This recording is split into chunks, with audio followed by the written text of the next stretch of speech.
Hello students, welcome back with the first poem of class 9th, Road Not Taken. This poem is written by Robert Frost.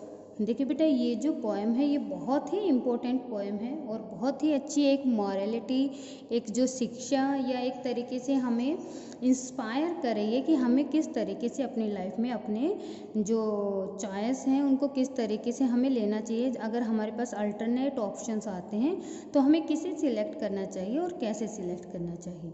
बहुत ही important poem है बेटा, road not taken, कि कौन सा road नहीं लिया या उसको नहीं लेने के बाद फ्यूचर में उसके क्या इफेक्ट्स हो सकते हैं। सबसे पहले बिफोर यू देखते हैं, this well known poem is about making choices. ये जो एक बहुत ही जानी पहचानी सी पोएम है रॉबर्ट फ्रॉस्ट की, ये किसके बारे में है कि हमें जो चॉइस हम लेते हैं, जो हम चयन करते हैं, उस चयन के बारे में बताए हैं। That the choice that shape us, कि हम जो भी चॉइस लेंगे या हम जो भी चयन करेंगे वो हमारे फ्यूचर को शेप कर देगा। फ्यूचर हमारे डिपेंड करेगा हमारे आज के डिसीजन के ऊपर।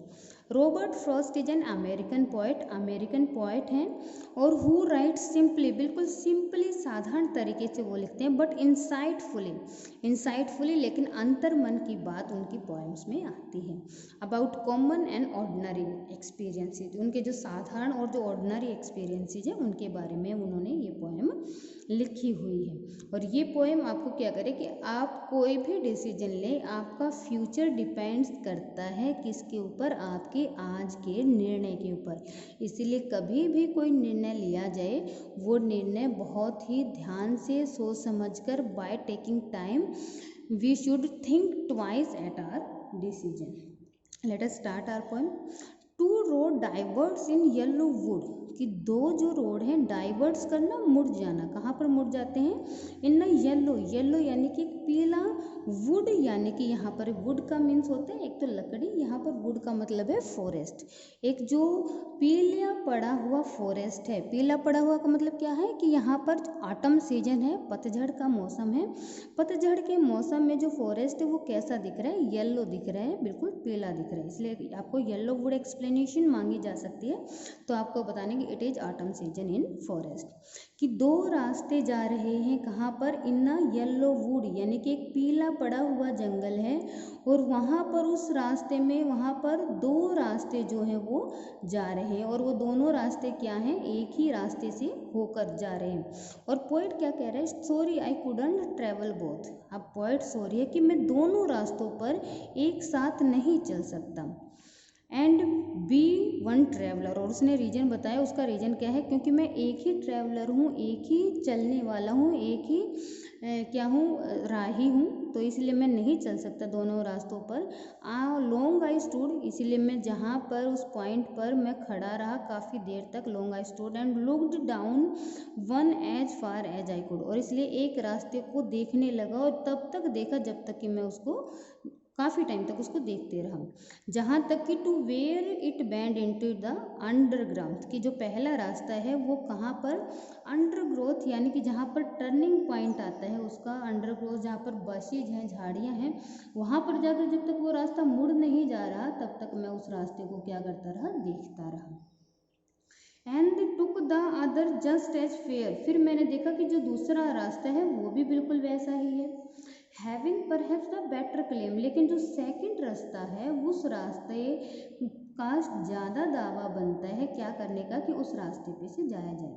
बिकॉज इट वॉज ग्रासी, दूसरा जो रोड है वो ज़्यादा दावा क्यों रखता है, बिकॉज इट वॉज ग्रासी, क्योंकि वो उसके ऊपर घास है। वॉन्टेड वियर, और वो ये चाहता है दूसरा रास्ता कि उस रास्ते के ऊपर से भी चला जाए। Though as for that passing there had worn them really about the same, क्योंकि दोनों ही रास्ते किस काम के लिए बने थे, both roads have been made to be walked on, दोनों ही रास्तों को बनाया गया था कि दोनों ही रास्तों पर से चला जाए। लेकिन लोगों ने क्या करना शुरू किया, एक रास्ते पर से सब चल रहे हैं तो उसी रास्ते के पीछे पीछे सभी उसी रास्ते पे से चलना शुरू कर देते हैं। इसलिए पोएट ने ऑब्जर्व किया उस पॉइंट पर खड़े होके कि दोनों रास्तों में क्या है, पहले वाला जो रास्ता है वो उसने उस रास्ते को वहाँ तक देखा जब तक कि वो अंडरग्रोथ में जाकर क्या नहीं हो गया, मुड़ नहीं गया। फिर दूसरे रास्ते को देखा और क्या क्लेम किया कि जो सेकंड रोड रोड है वो उसका ज़्यादा दावा बनता है, वो उस रोड के ऊपर से जाना ज़्यादा महत्वपूर्ण है क्योंकि उस रास्ते पर से बहुत कम लोग गुजरे हैं। लेकिन आज सुबह बोथ दैट मॉर्निंग इक्वली ले, आज सुबह वो बिल्कुल एक जैसे हैं, यानी कि सुबह का टाइम था क्योंकि ऑटम सीजन है, ऑटम सीजन में रात में भी क्या होता है, पत्ते झड़ते हैं। आज सुबह से वो बिल्कुल सेम है। In leaves no step of trodden black, वहाँ पर दोनों रास्तों पर जो क्या पड़े हैं, पत्ते पड़े हैं उनके ट्रोडन, ट्रोडन का मतलब होता है कुचले जाने का, यानी कि पैरों के कुचलने से जो पत्ते काले पड़ जाते हैं उन पैरों के निशान उन पत्तों पर नहीं है। इसलिए आज सुबह पतझड़ की वजह से ये दिखाई दे रहा है कि आज सुबह से तो उन रास्तों पे से कोई भी नहीं किया गया है। अब पोएट डिसीजन लेता है, क्या कहता है, oh I kept the first for another day, कि जो पहले वाला रास्ता है उस रास्ते को तो मैं किसी और दिन सिलेक्ट कर लूँगा, किसी और दिन ले लूँगा और किसी दिन चल के देखूँगा। येट नोइंग, ये जानते हुए भी कि how ways leads on to way, कि किस तरीके से अगर हम एक बार एक रास्ते पर चलना शुरू कर दें तो उसी रास्ते में और ज़्यादा सब पार्ट्स आना शुरू हो जाएंगे, दोबारा से हमें मौका नहीं मिलेगा उस पॉइंट पर आने का कि जहाँ पर हमने उस एक को सिलेक्ट किया था उस दूसरे पर से चलने का। यानी कि एक बार लाइफ में जो डिसीजन ले लिया जाता है, समय को वापस टर्न करके उस डिसीजन को चेंज नहीं किया जा सकता है। आई डाउटफुल, मुझे संदेह था, if I should ever come back, क्या मैं कभी वापस आ पाऊँगा। लेकिन फिर भी मैंने क्या किया, फर्स्ट रोड को मैंने कहा कि किसी दूसरे दिन ले लूँगा और कौन सा रास्ता सिलेक्ट कर लिया, सेकंड रोड। सेकंड रोड क्यों, क्योंकि वो लेस ट्रेवल्ड बाय था। और अब ये जो लास्ट पैसेज है ये सेट है कहाँ पर, फ्यूचर में। फ्यूचर में पोएट जो है वो बैठा हुआ है और वो सोच रहा है I shall be telling this with a sigh. अब ये जो शाय वर्ड है बेटा, ये वर्ड इसके 2 मीनिंग्स होते हैं। वैसे तो इसका मतलब होता है हैविंग अ डीप ब्रीथ, यानी कि गहरी सांस लेना, लेकिन यहाँ पर इसका मतलब क्या है कि जो पोएट है, या तो हो सकता है पहले इसका फर्स्ट मीनिंग देखते हैं कि वो एक गहरी सांस लेता है, somewhere ages and ages hence, यानी कि कई सालों के बाद जब वो बड़ा हो चुका है तो वो अब एक गहरी सांस ले रहा है। 2 road diverse in a would, की एक जंगल में 2 रास्ते जा रहे थे, and I took the one less travelled by, और मैंने वो रास्ता लिया जो कि कम चला हुआ था, and that had made all the difference, और उसी मेरे डिसीजन की वजह से आज पूरा का पूरा बदलाव आ चुका है। पहली बार हम इसको क्या ले सकते हैं कि पोएट इसको खुशी के साथ एक्सप्रेस कर रहा है कि उस वक्त मैंने डिसीजन लिया कि I wants to be a writer and all that, that's why he has become a successful one.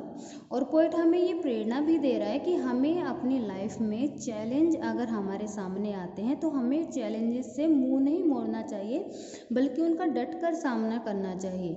और जो चीज़ें जो फॉर्मर्स हैं या पहले के लोगों ने जिन चीज़ों को फॉलो किए हैं उनसे अलग कुछ करने की कोशिश करनी चाहिए।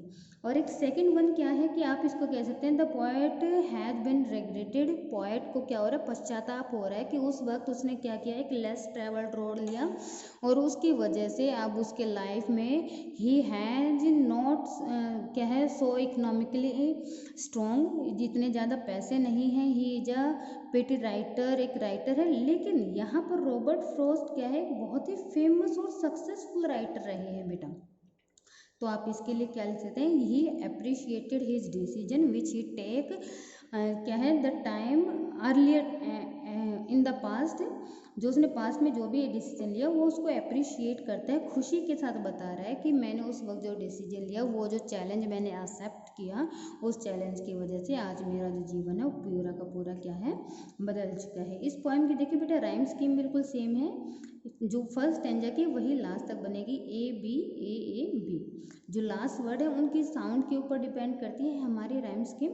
तो यहाँ पर इसके राइम स्कीम है ए बी बी, वही राइम स्कीम पूरी की पूरी पोएम में है।